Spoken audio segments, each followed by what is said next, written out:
Are you a female physician who is the breadwinner in your family? Or maybe you are a woman in medicine trying to balance your family, your career, and the pursuit of your passions. Keep listening to get some advice from one of our favorite physicians in finance.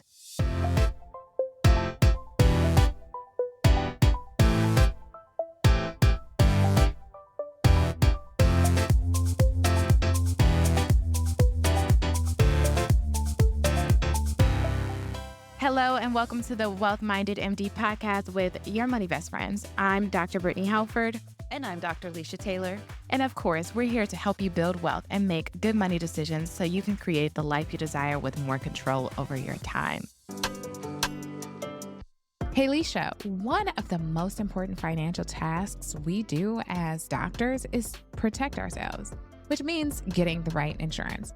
I recall purchasing my insurance policy just a few days before I graduated from residency. What was your experience? So I got my insurance when I graduated from medical school right before I started residency. I actually called a few agents, but I had the best service from Pradeep Auto at PKA Insurance Group. He was super responsive and personable. Unlike some of the other agents, Pradeep actually got me quotes from all the major companies and actually took the time to explain the nuances in each of their policies. What I loved most is that he wasn't just this way for me. Whenever I would send one of my friends to him, he would not only speak to them, but he'd also let them know where to go or who to contact if there were better options or discounts available. At PKA Insurance Group, Pradeep Auto and Matthew Peterson are independent brokers focusing on disability and life insurance. They excel in securing coverage for physicians and other medical professionals. Discounts on disability insurance can range from 10 to 40% depending on your situation. And there is now an A+ rated carrier offering up to $10 million of life insurance without lapse. If you are very healthy with limited to no medical issues, approval is likely in 5 minutes. Reach out to PKA Insurance to discuss your disability or life insurance needs at www.pkainsurance.com or call 1-800-258-1018. Leisha, I think this weekend I've eaten a little too much. I probably gained about 15 pounds, which is not a bad thing for me because I'm on the slimmer side. But I just want to know, are you someone who eats breakfast and lunch and dinner that's all on Thanksgiving Day? Or do you just wait until Thanksgiving dinner? How was your Thanksgiving, girl? Give us the tea. Yeah, so my family basically starves us to death because the food's never ready on time. And of course, they don't want to cook anything else besides what they're cooking for the Thanksgiving meal, which of course is not ready on time. And so historically in my life, I have had to fend up for myself for breakfast when I was little. And of course, now obviously I can feed myself. And then lunchtime's always iffy, right? Because I don't want to get too full and then I'm too full for the dinner. But then the food's not ready. So I'm basically just starving and starving and starving. And then when the food's finally ready at the end of the day, then of course I'm so excited about it. But my stomach has just accepted the fact that we're not eating today. And so then it's too small to hold all the good food. So I end up being disappointed. So this year I said, not going to happen to me. So one of my good girlfriends invited me and someone else and one of our other friends over to her house. She was like, hey, I'm having Thanksgiving dinner with my family and my husband's family. Y'all two can come over as well. And I said, well, girl, I have my own family. Now I can't ditch my own family for your family. I love you, but And she said, well, no. Our food is going to be ready around lunchtime. And I thought to myself, oh, this is perfect. This is perfect. I'm going to go to her house and I'm going to have lunch at a reasonable time. And then I'm going to mosey on to my family's house. I'm going to have 2 Thanksgiving dinners. That was my plan. And Brittany, worked like a charm, girl. Worked like a charm.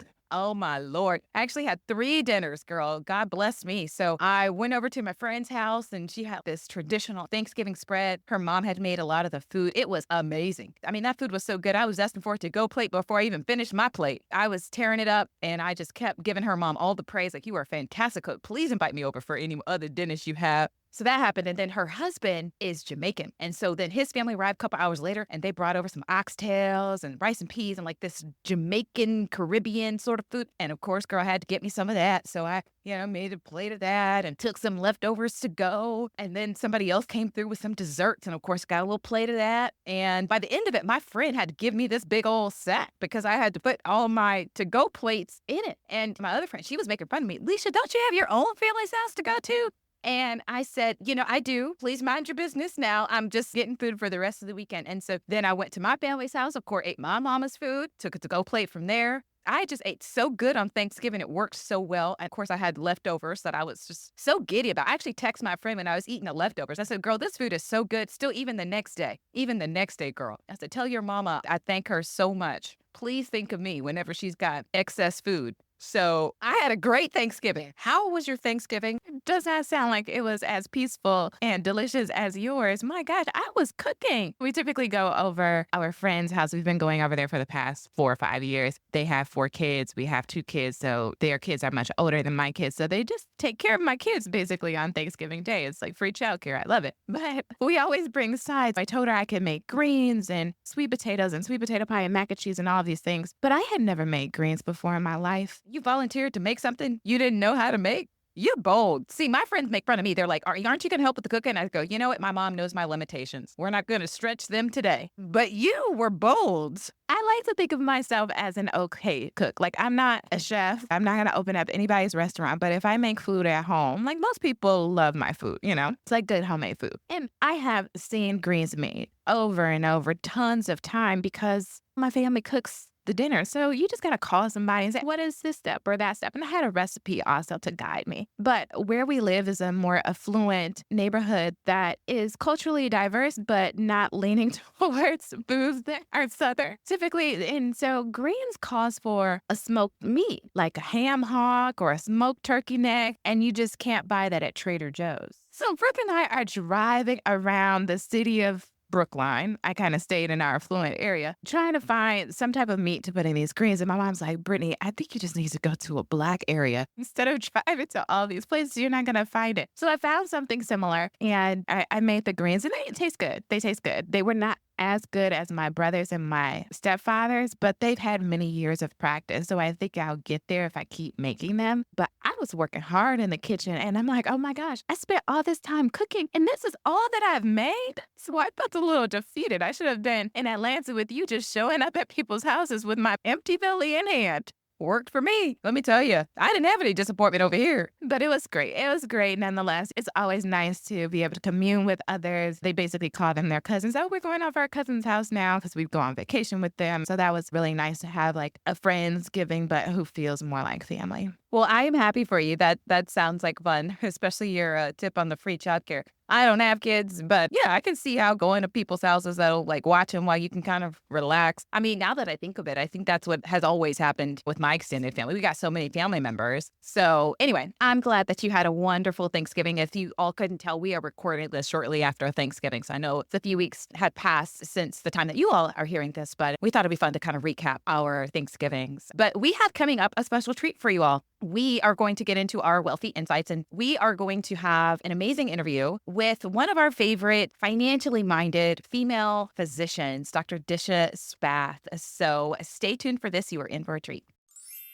As physicians, one of the most important things that we can do is make sure that we secure our income, because a lot of our financial plans are contingent on our high doctor income. One of the things that you will need to do is make sure that you get long-term disability insurance. Now, Pradeep and his team at PKA Insurance Group have a reputation for putting people over profits and always doing what's best. Do not hesitate to email PKA Insurance and his team today. They will help you get the insurance you need with the service you deserve.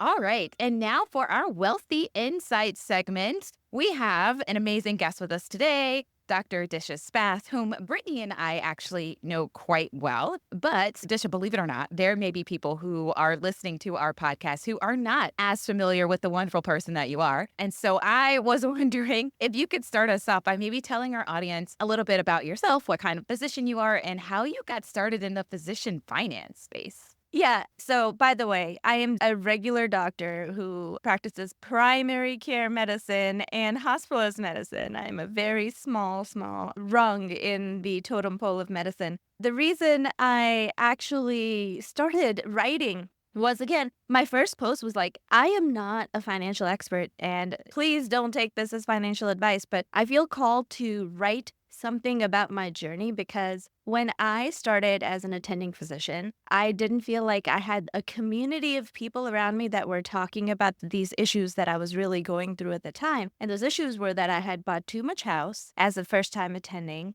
I had overestimated what my salary would support. And it wasn't that we were doing horribly. We weren't in a whole bunch of credit card debt, but I had a lot of student debt. And that student debt, in combination with the process of having babies, taking unpaid maternity leave, it was very, very stressful to handle those payments. And I really felt like we were overburdened with debt and had an income problem, which seemed crazy because I was a full-time attending, right? And I was making $150,000 more than I was used to making just a year ago in residency.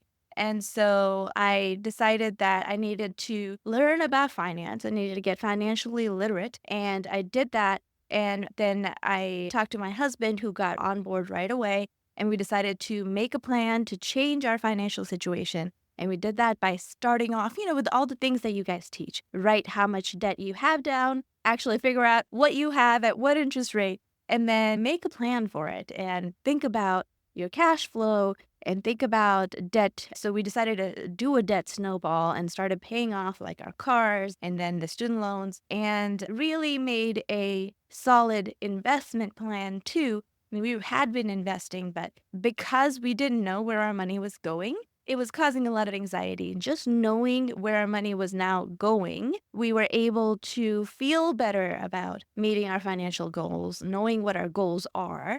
And once we've got there, it just provided a lot of peace of mind. We paid off all of our debt, all the cars and the student loans in 3 years. And that was over $350,000 of debt, and which was amazing. And then we started to just really make progress on the investing, took all that money that we were putting towards debt payoff into the investment side, and seen huge progress. So that's how I started off. Is like I really wanted to just share that and start that conversation, because in the world of medicine, talking money sometimes is looked down upon, and that really hinders our progress as physicians, as adults trying to make it a better life for our family, a more stable life for our family. If we don't talk about this stuff, if we don't talk about our struggles, well, then they continue to be there, right?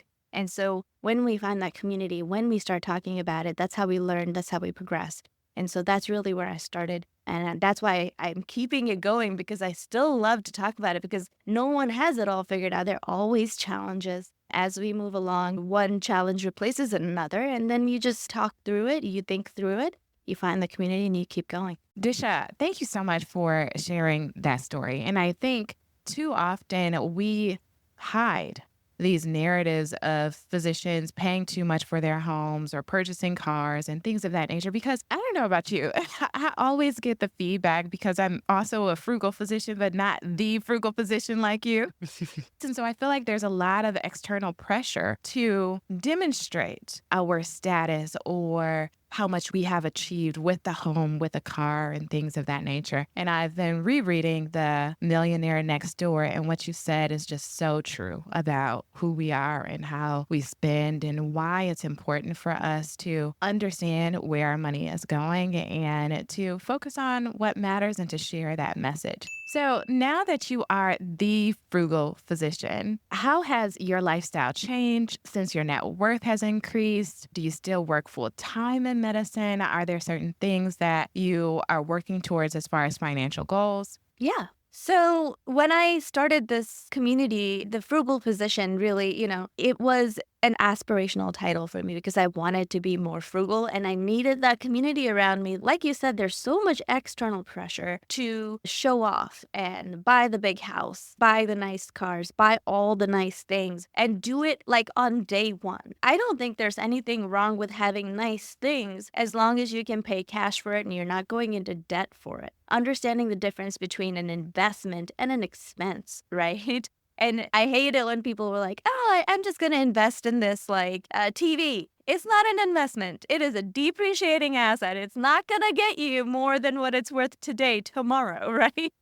It is an expense. And as long as you can pay for expenses in cash, fine. But that's the kind of people that I needed around me to just remind me that it's okay to not have all the things on day one. And I think in our social media lifestyle, everyone has all the things and everyone's house is Pinterest perfect all the time, right? And what we don't see, what people don't talk about, is the debt that they're taking on and their life energy that they're committing to this expense, this thing that they had to have on day one. Going forward, they're tying their time to paying this off. Now they're going to have to work even more in order to pay for that in the future. And so that's what frugality means to me, is just like reasonable spending, really looking at the value of something. And so initially we were like super frugal, and every single line item on our budget we were trying to cut because we were paying like $10,000 a month towards my student loans. Can I just pause right there? $10,000 a month towards your student loans? So that was the average. That is incredible. Yeah. And we did that by making lots of changes. We actually downsized the house,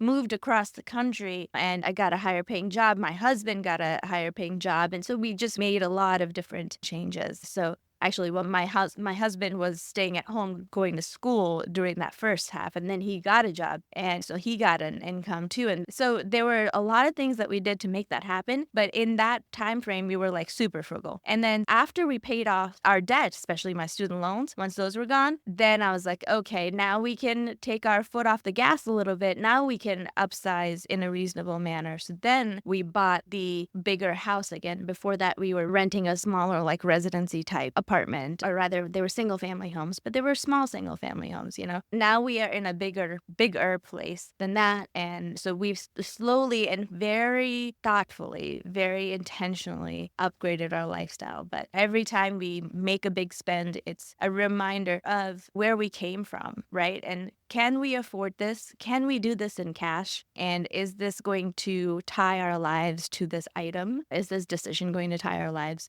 to this item in the future? If it's yes, we can afford this, and no, it's not going to take up our life energy, then we do it. And so that's how we've been able to measuredly inflate our lifestyle, but it's still continue to make our progress. And your other question was, you know, what are your goals? What are the financial goals you're working towards? So right now, our goals are definitely max out the 401ks, definitely do the backdoor Roth IRAs, max out the solo 401k for this business, make sure we're still contributing to the kids' 529s and meeting our goals for the year there. And then saving on top of that, either in a high yield savings account, making sure our emergency fund is always fully funded for 6 months, and then going for the brokerage account or investing in real estate if we see a deal. So those are like our very specific goals, right? I'm sure I missed a couple, but generally we're shooting to be financially independent, and our number somewhere around 3.5 million in the next 5 years or so. So I think that'll happen. But the thing is, the challenge is,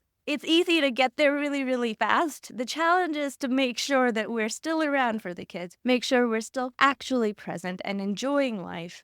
You know, if I were to die tomorrow, I don't want to regret not living life too. So the balance is the challenge. I agree with you. And I must say, I'm very inspired by your story, because I think a lot of physicians share your sentiment to maybe where you used to be, right? Where you're looking back and you're saying, man, I'm a physician and I make a high income, but I have all of this debt. And I'm just amazed at all of the steps that you and your husband put in place to rectify that situation. You moved across the country? What? You sold your house? Like, oh my gosh, you were paying $10,000 a month towards your loans? Like, that is remarkable. I don't know if I could do one of those things. I'm like, move across the country?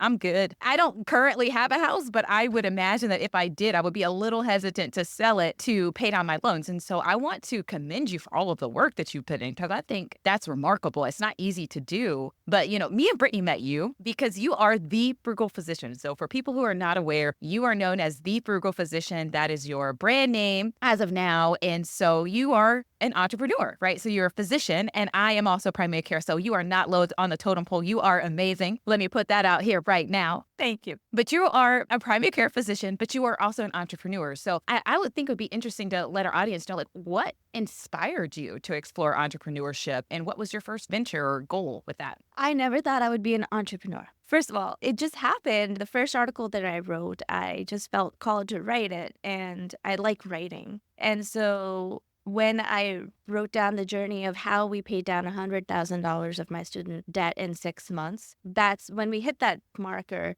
I was like, oh, this is incredible. And I feel like I need to write it down. I just need to, and I need to process how this happened too, and make sure that we continue to keep these good habits going. And so that's when I wrote it. And that first article had a lot of reach. And so I was like, okay, well, I guess I'll keep this going. And I keep writing about my journey. And my husband is kind of in the social media, he kind of knew what to do. And he was like, well, you just need to make a schedule, stick with it and keep it going and then build a list and blah, blah, blah. And I was like, okay, so it was a new challenge. I love challenges and I love learning new skills. And so that's how I sort of got into it. It wasn't that I made the conscious decision to be an entrepreneur, but more that I kind of fell into it. And then about a year into it, people started asking me, is this a hobby or is this a business? And I was like, okay, so I guess I need to make that decision. And so I really learned on the go, and I will not pretend to be an expert on entrepreneurship. But now it's been like 6 years where I've been talking to other entrepreneurs. I've been in the entrepreneur world, learning from people, making the mistakes, learning from them. And so now I feel like I can intelligently and legitimately call myself an entrepreneur, whereas in the beginning, I was just sort of riding the wave.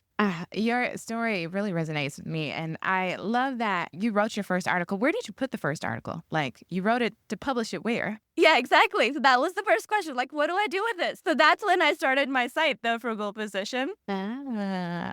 And so I started the site. My husband was like, okay, I think I know how to set up a website for you. So he did. And then I just published it and then I shared it and then it got shared and shared and shared. And that's how it started. Okay.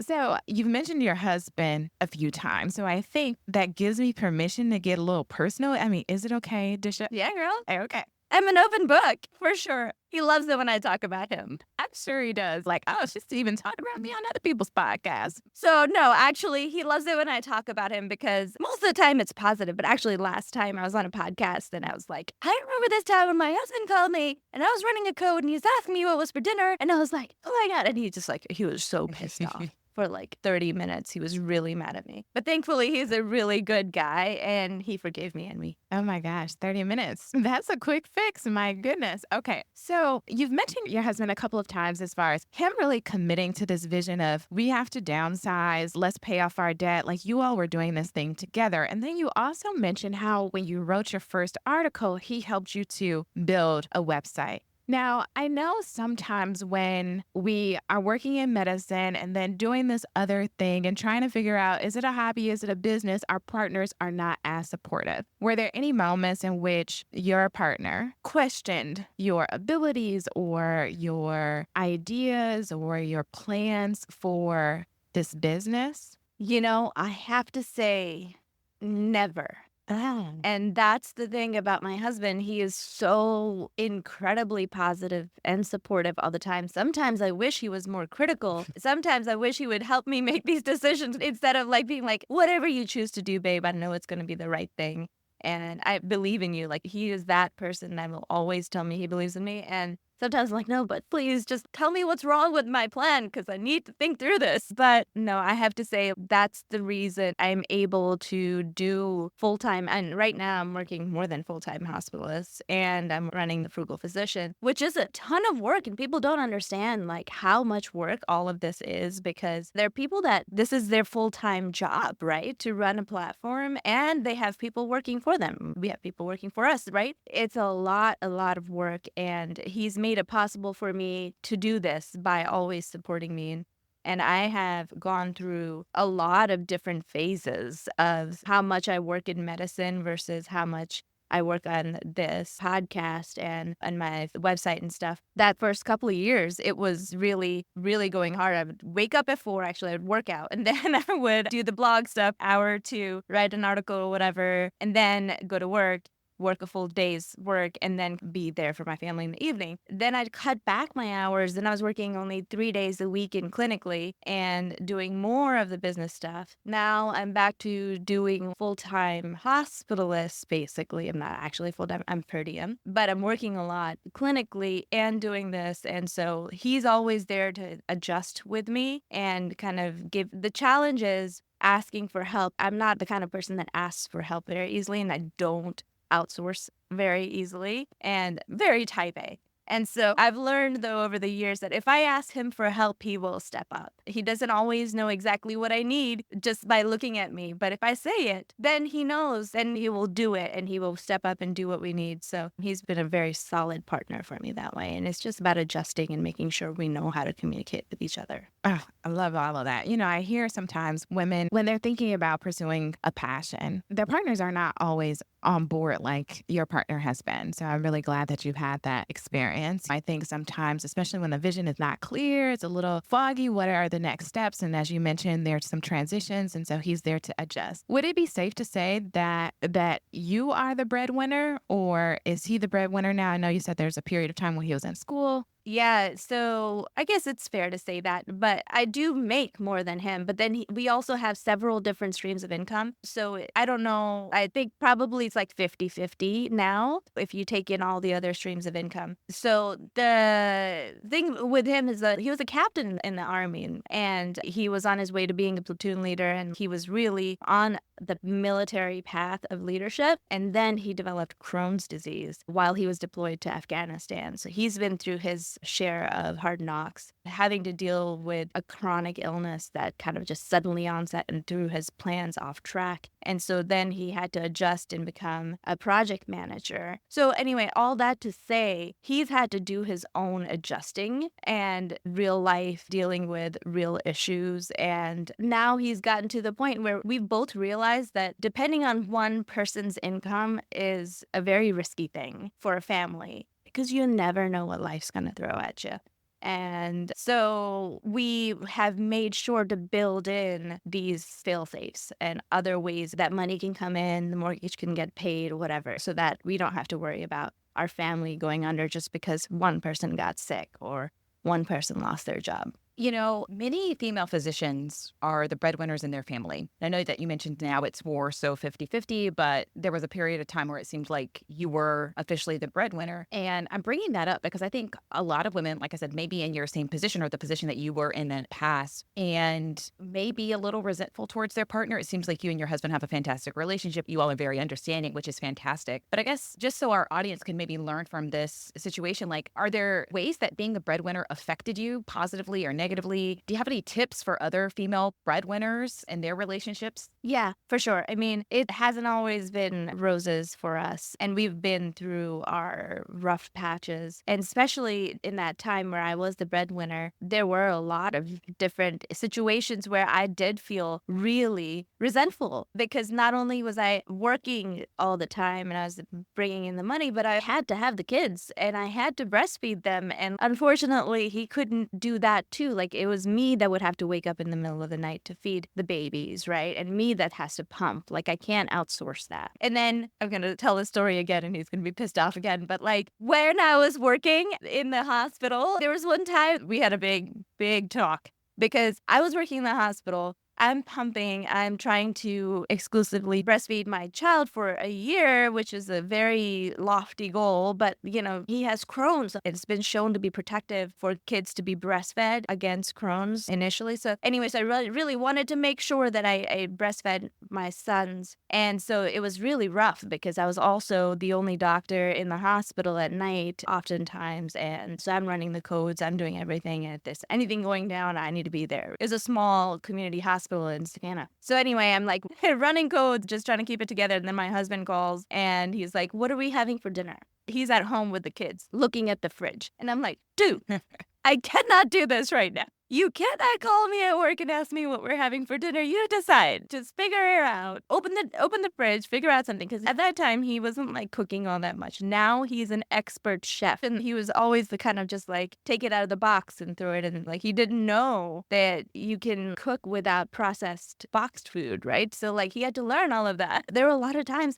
And I think it's rough. We've done therapy several times. Generally, like, we'll go for 1 or 2 sessions and then be like, this is a lot of work, and usually not follow up or just doing it at home. But like, it opens the door for that communication and that just the process of going to therapy and being like, we have a problem and identifying that there's a problem. And then we can sort of continue to work on it slowly. I think that has helped us a lot. And again, learning to communicate, learning to be like, these are my limit. Like, if I stretch myself any further, further, I'm going to break, right? Something's gonna give. And so, like, help me. Learning to ask for help, learning to outsource, and telling him. The best tip I would have for someone who is the breadwinner and feeling resentful is ask yourself, have you actually told your partner what you need? Like, have you actually thought about that? Because a lot of us just go around just taking all the responsibility because we has to be done, the house is on fire or whatever, and I can do it, so I'm gonna go ahead and do it. And it's more work for me to tell someone else how to do it than to just do it myself in 5 minutes. But when you do that and you take all the responsibility for all the little tasks, it does add up and it makes you feel so overstretched. So if you just take 1 hour to write down all the tasks in your house that have to happen and then assign a person to it, like make a statement of work, a statement of purpose for your household, and then give people specific tasks. Okay, you're going to do this, I'm going to do this, you're going to do this, I'm going to do this. And just sit down and divide that up with your partner. It makes your life so much easier going forward because all of a sudden now you have half the things that you were doing before.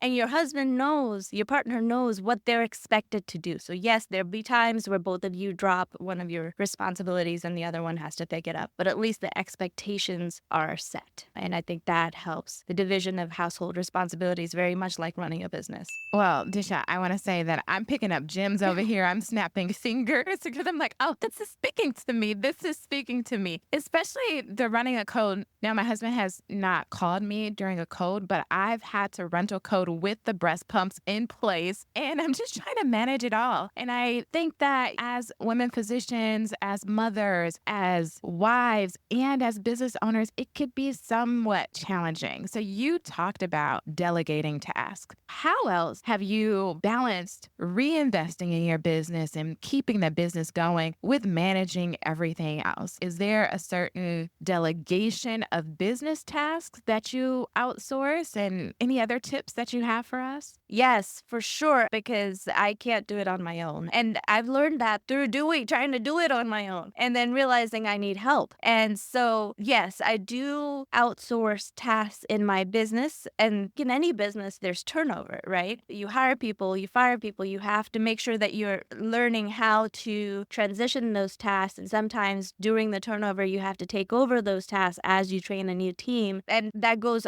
back to like budgeting, right? And knowing where the money is. So I think it's very important to have a business budget to realize how much you can afford. Like last year, I realized I was outsourcing or paying too much for my outsourcing, and way too much of my business income was going towards supporting just keeping it going and all the contractors. So I had to scale back and find different ways to do things. And so it's a constant adjustment. You have to constantly keep checking in, making sure that the business can keep going and that your time can continue to be supported. Because in the end, if you're running a business and you're doing it only off of your own back and not paying yourself, then that's not a business either. You're really just doing like it's a non-for-profit to support a whole bunch of contractors, right? And to go ahead and create content and help the community. But sustainability for yourself, making sure that you are paying yourself a fair wage along with everyone else and continuing to do the work that you want the business to provide the content to help the community, all of those things, it all depends on your ability to keep a budget, know the ins and outs, hire the right people, nurture the right people, and make sure that they are getting what they need and building the processes to keep it going. And it's tough, but it's doable. There are people that do this, and physicians can learn it too. I love that. And I'm just so amazed by all that you have accomplished, right? You're superwoman at the hospital, doing all the hospitalist things. You have your own business and you have this amazing relationship with your husband and you've got 2 adorable boys. I'm like looking at your life like, oh my gosh, she's got it all. And I am sure that there are people who are listening that are thinking the same thing. So I wanted to kind of ask you what advice you had for somebody who is maybe younger than you or is starting out in their career and is interested in entrepreneurship or is interested in also becoming financially independent. Do you have some advice on how they can start to become an entrepreneur and what things they can do to sort of build the foundation for financial freedom? So it's so interesting what you just said about my life and how amazing it looks from the outside and how different it looks from the inside sometimes. And what always brings me back is like when I close my eyes and I just speak to the little girl inside of me, the light inside of me, the purpose that I feel, what I want to do with my life going forward, and what I want to accomplish in this world in the short time that I have, right, on this land. And I think in the end and in the beginning, that's what matters is your guiding purpose, right? And finding that guiding purpose. What is it that you're looking at to do? And entrepreneurship succeeds when that guiding light is still burning bright inside of you because there are always other things that will throw you off the path. People are going to tell you grow, grow, grow, grow at all costs, right? Bigger, biggering, biggering. You can continue to go down this like, I'm an entrepreneur and I'm going to earn money and I'm going to grow my business. It's going to be a 6-figure business. Now it's going to be a 7-figure business. I'm going to be partying with Richard Branson, but that's not what it's about. That stuff happens because most of the time that stuff happens because that's not what these people were shooting for. Yes, they hoped for it, but they were keeping their guiding light alive inside. It's like, why am I doing this? And then speaking from that authentic voice that comes from really meaning what you say and believing in what you say and teaching other people from that good place in your heart. So I think genuine intent is what's important when you go off into entrepreneurship. So I think if anybody was wanting to be an entrepreneur, what I would tell them is don't do it just because you want to be an entrepreneur. Find that guiding light and then go towards it. And with every action that you do, go towards that direction and speak from the heart. I think we could end the podcast right there. I mean, that was a word for the soul. All right. So as you can see, Brittany and I kind of wanted to just pause the interview real quick and do a little recap. Like Disha is someone who obviously has been quite successful and is working nearly full time, if not more, in the hospital and is still also an entrepreneur and is still running this business. And I know that sometimes when we're listening to people's stories of entrepreneurship, we can start to think to ourselves, man, that seems like a lot. Is it all worth it? Is this something that I should consider? Or is it too much work? Should I just focus on my career as a physician? And so we wanted to pause here and really give you all some encouragement and some reassurance that even though there is a lot of work involved, sometimes in entrepreneurship, if you're doing something that you love, it can definitely fuel a passion. And so although it is work, it's work that you may not mind doing.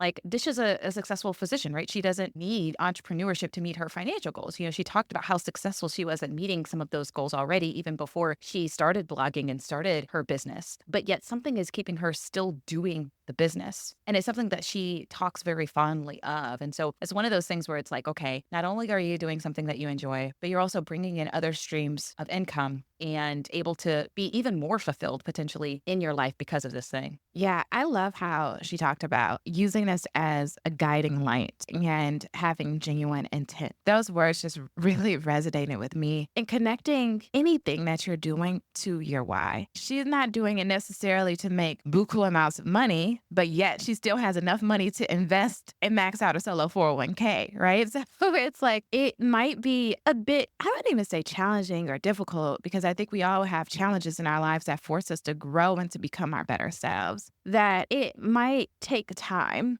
It might take some energy, but it's time and energy worth spending because she sees the benefit of the lives that she's impacting, right? And even how it has helped her marriage, that now they're building this thing together. And I just love hearing about her husband supporting her in this venture and him using his skill sets to help her to achieve her goals. And that although she is quote unquote making more money than him, that they have all of these other additional streams of income. So it offsets the balance. So that no one's thinking, oh, I'm making more money than you, or I'm doing more than you. Like, they're supporting the vision together. So I just love that you can do the passion that you set out to do when you were a child, and you can add additional passions that you can use life experiences and build upon those to share a message that can help to bring other people along in their journey. And I really think that Dr. Spath helped us to understand how everything comes together and how you can be a multi-passionate person and monetize that, right? She said, like, is this a hobby or is this a business? And how she has created this as a business and now has built it to be an additional income stream that she loves and connected to a purpose. Yeah,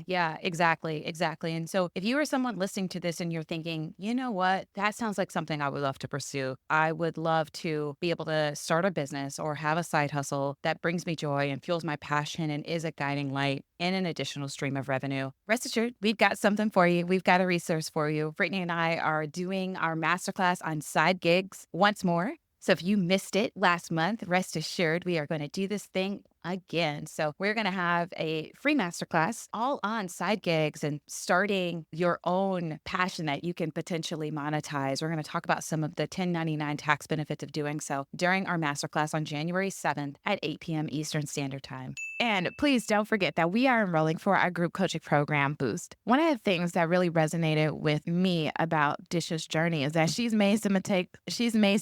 She's had to learn from those mistakes. And I just think about, man, I wish I had someone who could help me, who identified with me, but who could have helped me along this journey so that I didn't bump my head so many times and make so many mistakes, who had a built out roadmap and a proven step-by-step process for me to identify what is the thing that I love to do and how can I monetize that in a way that's most efficient so that I can make fewer mistakes. You're still going to make some mistakes because everybody's journey is unique, right? But fewer mistakes from learning from other people. And that's what our Boost program allows you to do. We will be coaching you step after step after step. And we talked about my streams of income and your streams of income. Like, we've done so many things, Leisha. We've had so many experiences that we will definitely afford to our clients. So if you're interested in monetizing your passion inside and outside of medicine, then you definitely want to enroll in our group coaching program, Boost.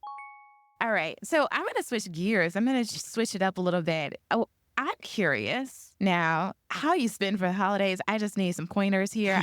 We're going off the topic of entrepreneurship. So we're recording this around holiday season. Leisha knows that I have a problem with gifting. So I'm curious to know, how do you handle the holidays, especially purchasing gifts and holiday spending? Do you use a budget? Do you have a gift limit? Can you provide some guidance on how we can be frugal, but also make sure that we're not missing the moment and that we're still really enjoying and celebrating with others? Yeah. So, like, with frugal physician and frugality in general, people would think I would be like making handmade gifts and like spending a lot of time. And unfortunately, I just don't have time for that as much as I would love to do that. But also, most of the people on my Christmas list have something in mind in our family. People make lists or they want like X gift card or whatever. And that's what they want. And they send it to me. And it's super easy for me to just get that for them. They'll be happy. It's done and off my list, right? So instead of trying to frugal hack the gift that I'm giving, I try to make sure that I'm budgeting for the anticipated expense. And the way I do that personally is that I plan for this time to have like $1,000 or $2,000 to spend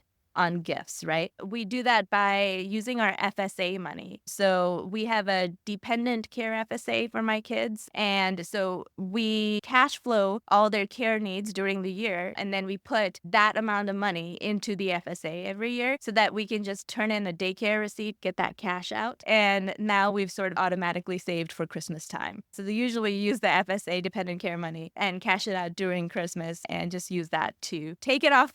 I'm not trying to frugal hack this. We just budgeted for it and we're going to get everybody what they need. Another way, if you do want to frugal hack it, I think the discount stack is where it's at, because not just the Thanksgiving sale, but also the frontline worker discount on top of it, or the Rakuten cashback on top of that. So like stacking several discounts to try to buy the thing that the people want for Christmas, what you want for Christmas or whatever. This time is rich for that. Oh, I have to frugal brag. Okay, I'm sorry. I've been stalking the Frame TV for like a year and a half or something. It usually costs $2,000 for like a 65-inch Frame TV. And I haven't pulled the trigger, even though as much as I hate how my TV looks in my living room right now, but I've dealt with it. But on Black Friday, Cyber Monday, it went on sale down to like $1,200, right? Great. So, okay, don't let me tempt you. Make sure you think about this. No impulse purchases. You have to stock. And so it came down to $1,200. I was like, all right, great. And then I realized, oh, they have a frontline worker discount. So I logged in through my ID.me to the frontline worker discount, got another $260 off. And then Rakuten had a 15% cash back as well on top of that. And I used those to directly convert to Amex points because I'm trying to save for a trip to Thailand. So I got points, hopefully. Hopefully that will work out. But if not, I still got that $2,000 TV for $1,000. And so we pulled the trigger last night and, got the extra. So did the discount stack. I'm happy. I've been stocking this thing forever. Now it can be off my list. And we're going to enjoy beautiful frame TV going forward. And I'm happy because I didn't pay full price. That's how it goes. And I'm jealous because I did pay full price. It's okay. Okay, all right. I purchased it like 6 months ago, so not in this, but I did use Rakuten and I signed up for a new account, so I got like 15 or 20% back. And I also used Amex points, so I got some of the discount, but I didn't even think about the frontline worker discount. So I've used that before in the past. I'll have to put that on my list of discounts to explore. So thank you so much, Disha. You're so welcome. See, and that's the problem with bragging is that you might make someone else upset. And I'm so sorry for that. But sounds like you got what you needed out of that purchase, right? Which is points and some cash back too. So there are always going to be people more frugal than you. There's so many people that discount stack way better than I do and get so much free stuff. But like just looking for that, looking for the discount stack during this time can be really effective. But also remember though, these sales happen because people overspend during this time. And oftentimes they also overmark the prices. So how can you tell if you're getting a real deal? Well, there's a website called CamelCamelCamel.com, especially if you're looking for stuff that's also sold on Amazon.com. CamelCamelCamel will track prices for you on Amazon, right? So I was able to see that for the last 8 months, this frame TV has been at $2,000 and has sometimes drops down, but this is the lowest price it's ever been, and it'll graph it out for you.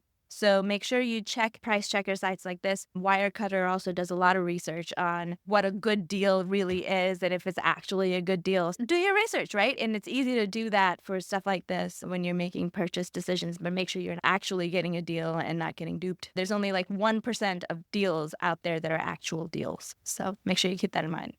We will. Well, Disha, thank you so much for all of that. I mean, you have inspired us. You have given us hacking tips and discounts and made Brittany a little jealous. So we've hit all the things today. You have talked about your marriage and how we can maybe do things differently. And you have talked about entrepreneurship and all of these things. So this has been great. Thank you for coming on our show. Let people know how they can contact you and how they can get a hold of you should they want to follow you and learn more. Absolutely. You can always just email me at thefrugalphysician@gmail.com. Super simple.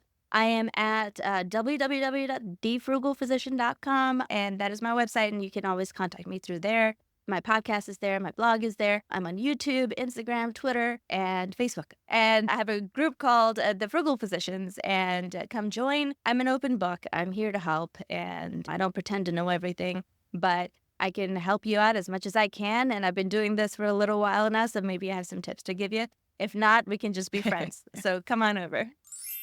All right. So we talked about Thanksgiving and all that we ate. Now I want to know, what did you spend? Because, Leisha, I know the discount and the deals and the sales, did they attract you like they attracted me? Girl, too much. Too much. I'm ashamed of myself. I am ashamed of myself. I went in saying, I don't even really need that much stuff. You know what those sales got to me? They were calling my name. I said, well, I do need another pair of pumps. And yeah, I do need some more heels. Oh, man, these heels will go good with this dress I see online. Let me grab that too, and some boots would be nice and some sweaters, some jackets. I do need to upgrade my cardigans. I mean, it was just... Ooh, the one thing I could say is I do feel like I'm happy with the purchases and that I'm very excited about the things that I purchase. It's just looking at these credit card statements. Let's just say they've humbled me. And so this past Black Friday, I did purchase some clothes, purchase some gifts for family members and that sort of thing. Was doing some early Christmas shopping. So I got a mix of a bunch of different things from electronics to books, clothes, shoes, that sort of thing. So now I might have to sign up for a couple extra urgent care shifts. But overall, my holiday weekend went well.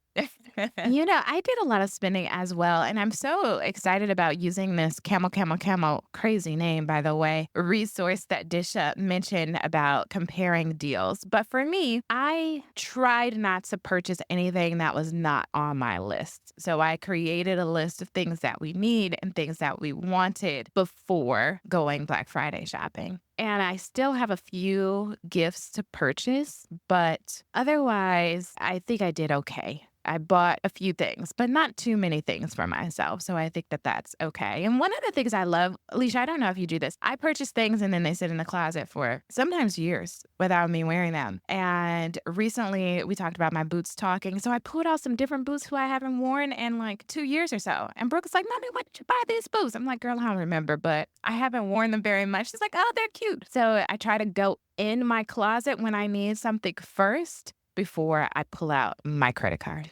All right. Well, we want to say thank you for listening to this episode. And if you are a woman in medicine who's interested in making more money inside and outside of your job, then Boost is definitely the right program for you. And if you want to learn more about your side hustles, then definitely click the link for our free masterclass for January 7th.